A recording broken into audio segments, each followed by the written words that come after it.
이 세상이 끝난 뒤 나는 어떻게 될까요?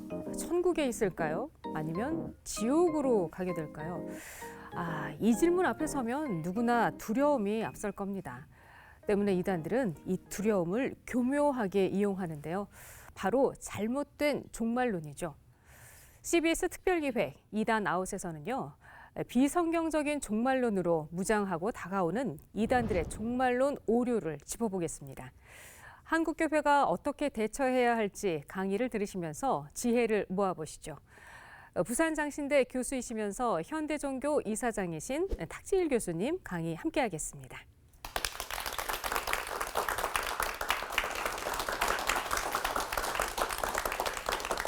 안녕하세요. 오늘 시간은 우리가 이단들의 종말론, 특별히 그 종말론의 오류라는 주제로 같이 이야기를 나누도록 하겠습니다. 우리가 지난 강의를 생각을 해보면 우리가 상식적으로 이해하기 어려웠던 부분이 좀 있지요. 왜 교주가 사망했는데도 이 단체는 지속될까? 왜 교주가 감옥에 갇혔는데도 이 단체는 계속될까? 왜 이 단체가 주장하던 종말론이 실패했는데 이 단체는 왜 지속적으로 영향을 주고 있을까? 이해하기 어려운 부분입니다. 우리가 익숙한 시한부 종말론, 그 종말의 때가 지나고 아무 일도 일어나지 않았으면 내가 속았구나 하고 뛰쳐나올 수 있어야 될 터인데, 그럼에도 불구하고 그 단체가 때로는 승승장구하는 이유는 무엇일까요? 종말론은요, 크게 두 가지로 나눌 수 있습니다. 제가 이렇게 표현할게요. 어떤 교주는 그날이 온다고 가르칩니다. 그리고 날짜를 설정합니다. 또 어떤 교주는 그날이 오면이라고 얘기합니다. 특정한 조건을 제시합니다. 이 조건이 완수되면 종말이 온다는 겁니다. 그래서 저는 전자를 시한부 종말이다, 종말론이다 하면 후자는 조건부적인 종말론이라고 일단 이름을 붙여보도록 하지요. 적지 않은 숫자들이 시한부 종말론자들입니다. 우리가 첫 강의에서 이단들의 거짓말을 다룰 때에도 제가 종말론의 거짓을 이야기했습니다. 미국의 대표적인 이단인 안식교도 1844년에 종말이 온다고 주장을 했고, 물론 종말은 오지 않았지요. 그 대신 그들은 하늘나라 지성소에 예수님이 들어갔고 그곳에서 우리를 조사하고 심판하고 계시다는 그런 교리로 바꾸었지요. 그런가 하면 여호와의 증인은 1914년에 종말이 온다고 주장을 했습니다. 물론 세계 1차 대전이 그 당시 사람들에게는 종말과 같았는지도 모르겠습니다. 하지만 2차 대전, 한국전쟁, 그보다 더 심한 전쟁들이 더 일어났지요. 그들에게는 이 1914년이 종말처럼 보였는지 모르지만 역시 그것도 불발된 시한부 종말론이었습니다. 비단 이런 서양의 예뿐만 아니라 한국도 마찬가지입니다. 대표적인 시한부 종말론 단체는 하나님의 교회, 이단 하나님의 교회이지요.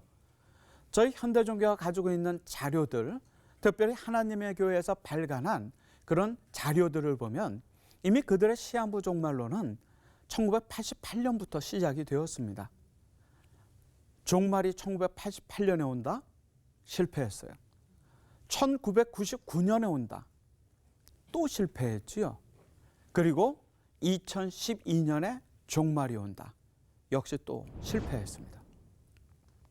이렇게 특정한 날을 설정해 놓고 그날이 되면, 그날이 온다, 어떤 특정 연도, 월일까지 정해놓고 그날이 온다라고 강조를 합니다. 그리고 아까 말씀드렸던 것처럼 그날이 실패하면 또 다른 시한부 종말의 날을 다시 설정을 하지요. 끝이 없습니다. 시한부 종말이 실패해도 떠나지 않는 그들이 있기 때문이지요. 안식교의 시한부 종말, 그 실패 이후에 소위 조사 심판설이라고 하는 것을 안식교는 만들게 됩니다. 그런데 한국에 이 안식교를 소개하는 데 큰 역할을 했던 이상구 박사, 건강 세미나로 유명하신 분이지요. 이 이상구 박사가 얼마 전 안식교를 떠났습니다. 평생을 몸담았던 안식교를 떠나면서 이렇게 얘기합니다. 조사 심판 주장은 반복음적 오류이며 폐기되어야 한다. 건강 세미나를 통하여 안식일 교회에 입교하신 분들에게 꼭 드리고 싶은 당부의 말씀이다 라고 얘기를 합니다. 이처럼 시한부 종말론은 그 단체가 비록 사회윤리적인 문제를 야기하지 않고 사회적인 순기능을 하는 것 같지만 그 시한부 종말론의 그 문제점이 그것으로 인해 가지고 없어지는 것은 아니지요. 이렇게 시한부 종말론은 여러 가지 모습으로 우리에게 영향을 끼쳐 왔습니다. 이것이 바로 말씀드린 1988년 하나님의 교회가 만든 자료입니다. 세상 종말이 온다는 것이지요. 오지 않았죠. 또 반복적인 주장이 제기가 되어집니다. 하나님의 교회가 상습적으로 시한부 종말을 주장했다고 하는 교회의 비판에 대해서 하나님의 교회는 그걸 늘 부인해 왔지요. 입증할 자료도 없고. 그런데 어떤 일이 있었냐면요. 하나님의 교회에 대해서 문제 제기를 했던 30, 40대 가장들이 있었습니다. 아내들이 하나님의 교회에 빠진 그런 가장들이었죠. 하나님의 교회 앞에서 1인 시위를 했습니다. 그렇게 시위를 하던 중에 하나님의 교회에서 이 남편들을 업무를 방해하고 있다는 혐의로 고소고발을 했고 재판이 진행이 됐습니다. 그러던 중 작년 6월 달에 아주 의미 있는 판결이 하나 나왔습니다. 남편들은 하나님의 교회가 상습적으로 시한부 종말론을 주장했다고 하고 하나님의 교회는 그것을 부인했어요. 남편들은 하나님의 교회의 그러한 주장으로 인해서 가정이 어렵게 되고 재산도 빼앗기고 심지어는 이혼도 되었다라고 얘기를 했는데 하나님의 교회는 물론 그런 원인을 제공하지 않았다고 부인을 했습니다. 그런데 최종적으로 나온 판결을 보면 이렇습니다.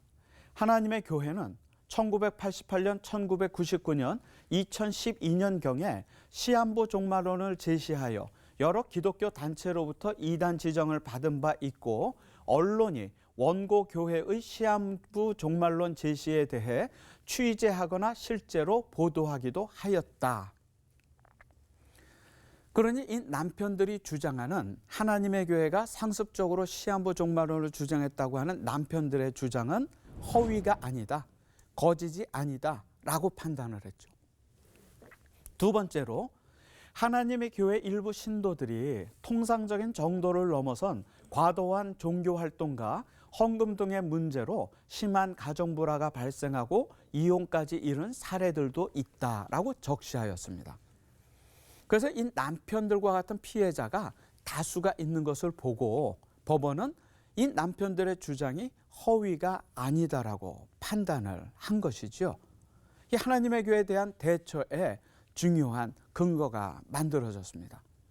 물론 우리 주변에서는 지난번 이단 트렌드에서 본 것처럼 사회봉사활동으로 그들의 모습을 감추고 사회적인 순기능을 하는 단체인 것처럼 국내외에서 활동을 하고 있지만 실제로는 이런 범죄 혐의를 받고 있다는 것이 하나님의 교회이지요. 우리가 이 점을 잊어서도 안 되고 많은 우리 주변에 특별히 청소년으로부터 특별히 30, 40대 가정주부들 왜냐면은요 30, 40대 가정주부들이 양육과 가사로 힘들잖아요. 하나님의 교회에서는 그런 분들이 보이게 되면은요 짝을 지어서 그 아이를 돌봐주고 집을 청소를 해주기도 합니다. 그리고 관계가 형성이 되잖아요. 하나님의 교회 한번 가자 그러면 거절하기 어렵잖아요. 아이들도 당연히 따라가지요. 남편이 물론 나중에 알게 되고 화를 내고 가지 말라고 하면 그때 그 집의 가정을 우선으로 생각하던 그 부인이 남편에게 그렇게 나의 종교의 자유를 막을 것이면은 이제 그만 나누어지자 라고 하면은 남편의 마음이 어떨까요? 아마 대부분의 남편들은요, 어떻게 해서든 가정을 지키기를 원할 겁니다. 그럼 어떻게 해야 되느냐? 부인이 하나님의 교회에 가는 걸 용납하거나 때로는 자신도 따라가게 되지요. 두 번째 종말론은 시한부 종말론과 함께 시한부 종말론이 그날이 온다라고 날짜를, 그 날과 그 때를 설정했다고 한다면 이 종말론은 특정한 조건을 제시를 합니다. 그 조건이 충족되는 그날이 오면 이라는 전제이지요. 예를 들어서 신천지를 예로 들자면은 14만 4천 신도가 채워지는 그날이 오면 우리들이 영생불사하고 세상을 다스리는 왕 같은 제사장이 된다입니다. 누군가가 신천지에 빠져서 가정과 아이를 놓고 집을 나갔다고 한다면 때로는 우리는 어떻게 그럴 수 있을까 이해하기 힘들어합니다. 그런데 한번 여러분 생각해 보세요. 신천지와 접촉하게 됐고 신천지의 이 교리를 14만 4천 교리를 받아들이게 됐습니다. 어서 빨리 14만 4천을 채워서 모든 것을 한 번에 바꾸고 싶어요. 영생불사하고 세상의 주인이 되고 싶습니다. 근데 그것을 가족들이 알고요. 내가 공부하고 신천지를 내가 사람들에게 포교하는 것을 못하게 해요. 그럼 이 주부에게는 그 신천지 교리를 포기하지 않는 한 한 가지 선택만 남게 되는 겁니다. 그 선택이 뭐냐? 사랑하는 가족을 위해서 사랑하는 가족을 포기하는 선택입니다. 우리가 소중하게 생각하는 그 무언가를 위해서 그 소중한 것을 포기하게 만듭니다. 그런 특징을 가지고 있지요. 그런 종말의 조건을 제시하고 사람들로 하여금 헌신이라는 미명하에 합법적인 착취가 이루어지기도 합니다. 문제는 이러한 조건이 충족이 되어졌는데도 아무 일도 일어나지 않는 그러한 현실이 더 문제이지요. 사실 비교할 수는 없지만 여러분들 생각엔 어떠세요? 시한부 종말론이 더 문제일까요? 이 조건부 종말론이 더 문제일까요? 사실 이 우문입니다. 하지만 생각해 보면요. 그래도 시한부 종말론은 그 특정한 시기가 지나면서 조금 수그러들기도 했지만 조건부 종말론이라고 하는 것은요. 그 조건을 계속 변경할 수 있다는 게 문제입니다.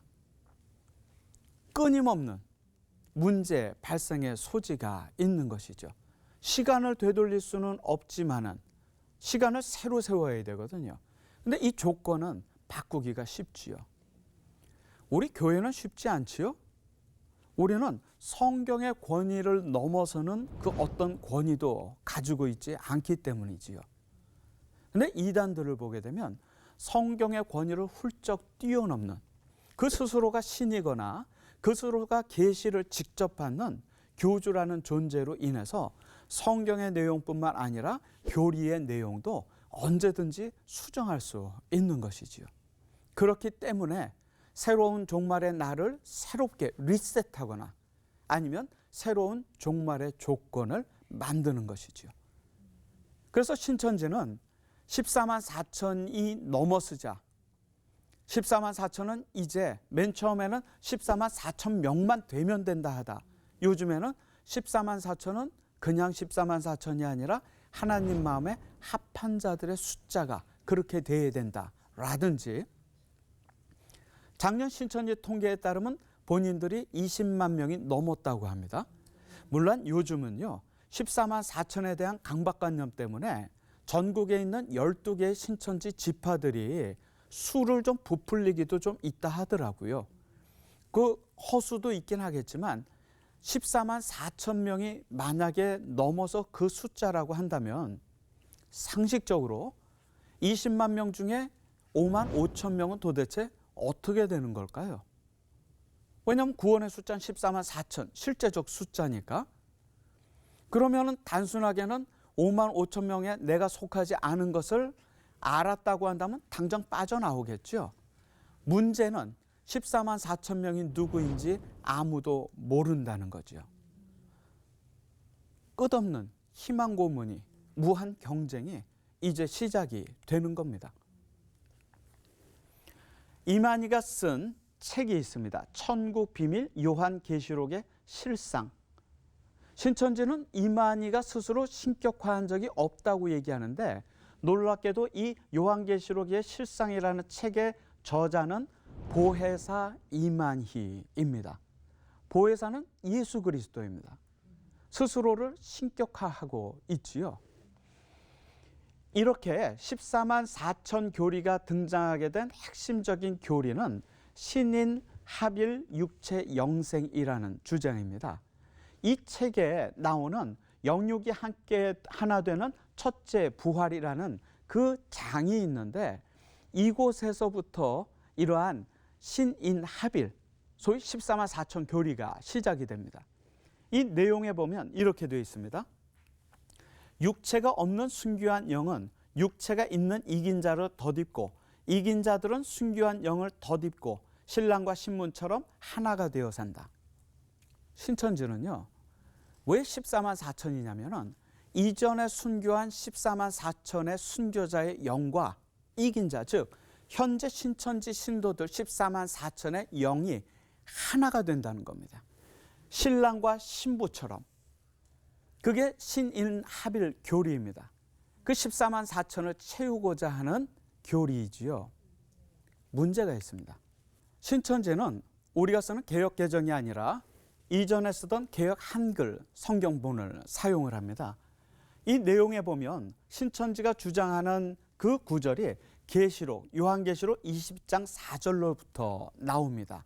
여기에 보면 이렇게 예수의 증거와 하나님의 말씀을 인하여 못배임을 받은 자의 영혼들과 또 짐승과 그의 우상에게 경배하지도 아니하고 이마와 손에 그의 표를 받지도 아니한 자들, 이렇게 나옵니다.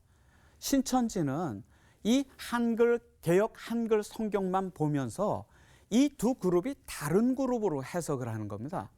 앞에 있는 못배임을 당한 자들은 순교한 14만 4천, 그리고 뒤에 나오는 우상에 경배하지 않은 그 사람들은 바로 신천지 신도들이라고 해석을 하면서 이 14만 4천과 14만 4천이 합이라는 것이 그들의 목적이지요. 그런데 문제는 성경에서는 이 두 그룹이 다른 그룹이 아니라 하나의 그룹입니다. 그저 개역 한글 내용만 그들이 자의적으로 해석한 결과가 바로 이 결과이죠. 하나의 그룹을 성경과는 무관하게 둘로 나눈 것입니다. 그것이 신천지의 첫 번째 오류이고요.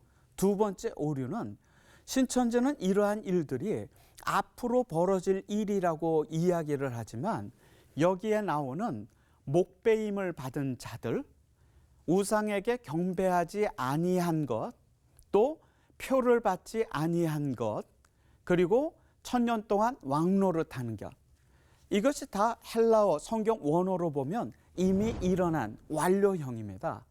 앞으로 일어날 일이 아니라. 그런데 신천지는 같은 그룹의 사람들을 둘로 억지로 나누어서 순교자의 영, 신천지 신도들의 영으로 해석을 했을 뿐만 아니라 이미 일어난 이 사건을 앞으로 일이 일어날 것처럼 해석을 하고 있는 것이지요.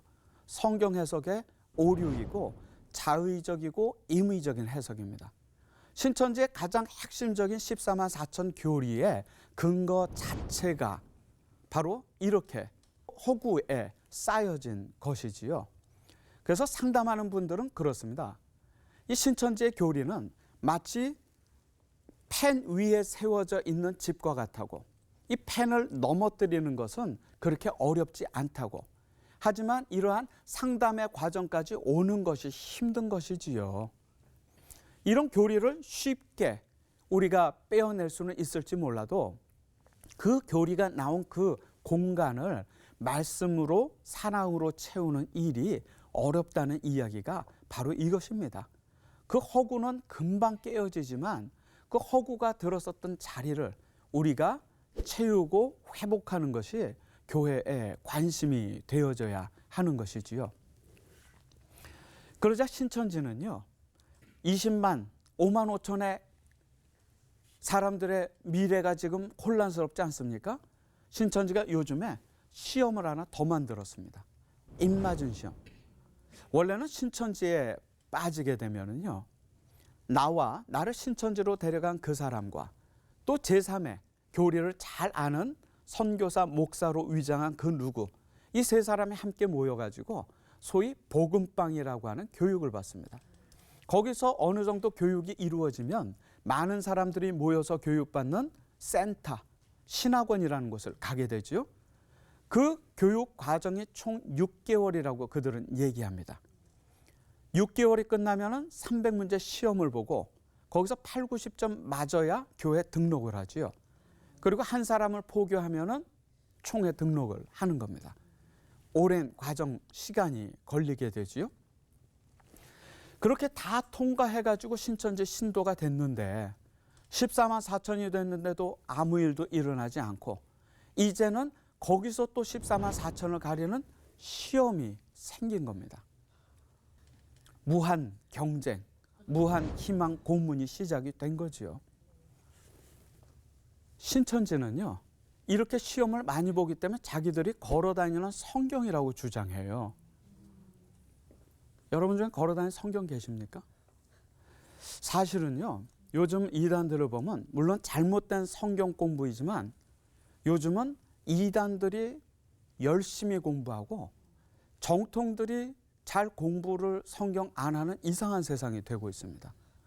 이단을 분별하려고 하면 기준이 되는 성경의 내용을 잘 알아야 되는데 우리 지난번 주제대로 말씀대로 살면 이단 분별은 은혜로 덤으로 주어지는 하나님 은혜의 선물인데 우리가 성경이라는 기준이 없이 우리의 신앙 고백이나 우리의 신학에 대한 충분한 이해 없이 만약에 우리가 이단 운운한다고 한다면 위험한 마녀사냥이 될 수도 있는 것 아닙니까?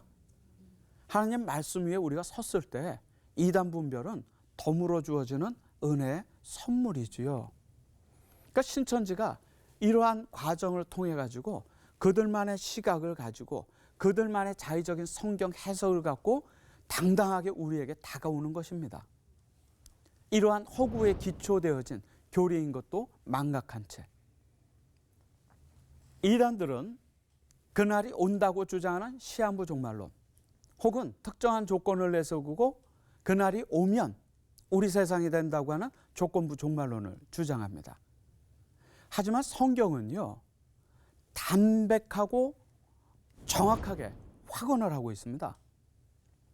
성경은 사실 그 성경을 보는 우리들의 문제면 문제일까? 성경은 명확하지요. 성경은 우리가 행간을 읽을 필요가 없다고 생각합니다. 그 말씀 그대로 따르고 사는 것이지요. 왜 우리가 그 행간을 읽으려고 하고 그 속에서 숨어있는 비밀을 발견해야 되는지 모르겠습니다. 예수님의 가르침은 남녀노소가 감동하고 받았던 가르침이거든요. 성경은 이렇게 얘기합니다. 그러나 그날과 그때는 아무도 모르나니 하늘에 있는 천사들도 아들도 모르고 아버지만 아시느니라. 이단들의 시한부 종말론은 비성경적인 비상식적인 그들만의 주장인 것이지요. 성경은 이렇게 분명하게 얘기합니다. 또 조건부 종말론자들은 특정한 조건 14만 4천 등의 조건을 내세웁니다. 하지만 요한복음은 이렇게 얘기합니다. 하나님이 세상을 이처럼 사랑하사 독생자를 주셨으니 이는 그를 믿는 자마다 멸망하지 않고 영생을 얻게 하려 하심이라. 어떻게 영생을 얻습니까? 14만 4천을 채워야 영생을 얻나요? 독생자 예수 그리스도를 믿는 자마다 예수 그리스도를 믿는 자마다 영생을 얻게 되는 겁니다. 14만 4천이 아니라. 이단들은요,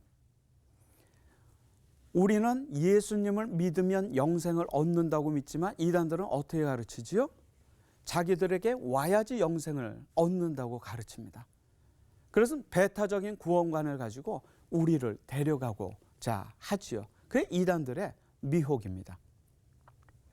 일제강점기부터 한국 이단들은 이러한 종말론을 내세우고 우리 많은 신앙인들을 미혹해 왔습니다. 하지만 성경은 그들의 시한부 종말론에 대해서 그날과 그때는 아무도 모른다. 그들의 조건부적인 14만 4천 등의 조건부 종말론에 대해서 오직 예수님을 믿을 때 영생을 얻는다고 명확하게 우리한테 이야기해주고 있습니다. 그것이 곧 이단들 종말론의 오류이지요. 고맙습니다. 네, 교수님 강의 잘 들었습니다. 네. 이단들의 시한부 또 조건부 종말론 우리가 정말 경계를 해야 되지만 우리 그리스도인들은 종말을 잊지 말고 살아가야 한다는 그 사실 다시 한번 일깨워 주셔서 정말 감사한 시간이었습니다. 예, 교수님, 근데 이런 이단들의 잘못된 종말론에 빠지는 이유가 뭘까요? 아무래도 현실적인 어려움을 네. 그 종말을 통해서 일시에 해결하고자 하는, 해소하고자 하는 그런 마음이 주된 이유가 아닐까 싶습니다. 아, 현실이 너무 고달파서.